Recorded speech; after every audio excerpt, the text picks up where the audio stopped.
ഒരു വർഷമായി ഞാൻ ജോലിക്ക് അപ്ലൈ ചെയ്തുകൊണ്ടിരിക്കുന്നു. ഞാൻ CV ഉണ്ടാക്കി ഞാൻ അപ്ലൈ ചെയ്യുന്നുണ്ട്, പക്ഷെ ജോലി കിട്ടുന്നേ ഇല്ല. ഒരു ചേട്ടൻ അയച്ച മെസ്സേജാണിത്. നമ്മളെല്ലാവരും ഈ അവസ്ഥയിലൂടെ കടന്നു പോകുന്നവരാണ്. പക്ഷെ ന്യൂസിലാൻഡിൽ നിങ്ങൾക്ക് ജോലി കിട്ടുന്നത് നിങ്ങൾക്ക് സ്കില്ലില്ലാത്തത് കൊണ്ട് മാത്രമല്ല, നിങ്ങൾ ആ കതക് മുട്ടുന്ന രീതി തെറ്റായതുകൊണ്ട് കൂടെയാണ്. എന്റെ അനുഭവം ഞാൻ പറയാം. ലിങ്ക്ഡിനിലെ മാനേജേഴ്സിനെയും എംപ്ലോയീസിനെയും എല്ലാം കണക്ട് ചെയ്യുക എന്നുള്ളതാണ്. ഞാൻ അവരോട് ജോലിയല്ല ചോദിച്ചത്.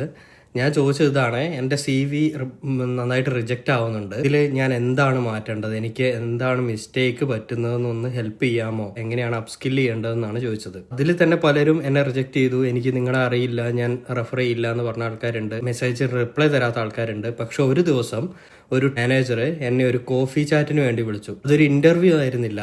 അവരെന്നോട് പറഞ്ഞത്, എല്ലാവരും സാധാരണ ജോലി ചോദിച്ച് വിളിക്കാറുണ്ട്, മെസ്സേജ് അയക്കാറുണ്ട്, പക്ഷെ ആദ്യമായിട്ടാണ് ഒരാൾ സ്വന്തമായിട്ട് ഇമ്പ്രൂവ് ചെയ്യണം, എങ്ങനെയെങ്കിലും ന്യൂസിലാൻഡിൽ ഒരു ജോലി കണ്ടെത്തണം എന്നുള്ള ഇന്റൻഷനോട് കൂടി ചോദിക്കുന്നത്. അത് അവരെ ഇംപ്രസ് ചെയ്തു, അതുകൊണ്ടാണ് വരാൻ പറഞ്ഞതെന്നാണ്. ഒരു കാപ്പി കുടിച്ച് തീരുന്നതിനുള്ളിൽ അവരെനിക്ക് പറഞ്ഞു തന്നത് ഈ നാട്ടിലെ ജോലിനെ പറ്റി മാത്രമല്ല, പക്ഷേ ഇവിടുത്തെ റിലേഷൻഷിപ്പ്, എങ്ങനെ നെറ്റ്വർക്കിംഗ് ചെയ്യാം, എന്തൊക്കെ സ്കിൽസ് നിങ്ങൾക്ക് വേണം നമ്മുടെ ജോലിയിൽ, അങ്ങനത്തെ കാര്യങ്ങളെ പറ്റിയാണ് പറഞ്ഞത്. ആ കോഫി ചാറ്റ് കഴിഞ്ഞപ്പം എൻ്റെ സ്കിൽസൊക്കെ അവർ മനസ്സിലാക്കിയിട്ട് ആ മാനേജർ എന്നെ അവരുടെ ഡിപ്പാർട്ട്മെന്റിലെ വേറൊരു മാനേജർക്ക് പരിചയപ്പെടുത്തി തന്നു. അങ്ങനെ അവരും എന്നെ വേറൊരു കോഫി ചാറ്റിന് വേണ്ടി വിളിച്ചു. അവിടെ ഒരു നെറ്റ്വർക്കിംഗ് ബിൽഡായി. ന്യൂസിലാൻഡിൽ ഒരു 70% അല്ലെങ്കിൽ ഒരു 50% എങ്കിലും ജോലികൾ ഈ പറയുന്ന സീക്കിലോ ട്രേഡ് മീലോ കാണാത്ത ഹിഡൻ ജോബ് മാർക്കറ്റാണ്. അവിടെ നിങ്ങൾക്ക് എത്തണമെങ്കിൽ നിങ്ങൾക്ക് CV കൊണ്ട് മാത്രം കാര്യമില്ല. പകരം നിങ്ങൾ ഇത്തരത്തിലുള്ള കോഫി ചാറ്റുകൾ വഴിയോ നെറ്റ്വർക്കിംഗ് വഴിയോ ഒക്കെ ആണ് അതിലേക്ക് എത്തുക. All the best for your job seeking. By.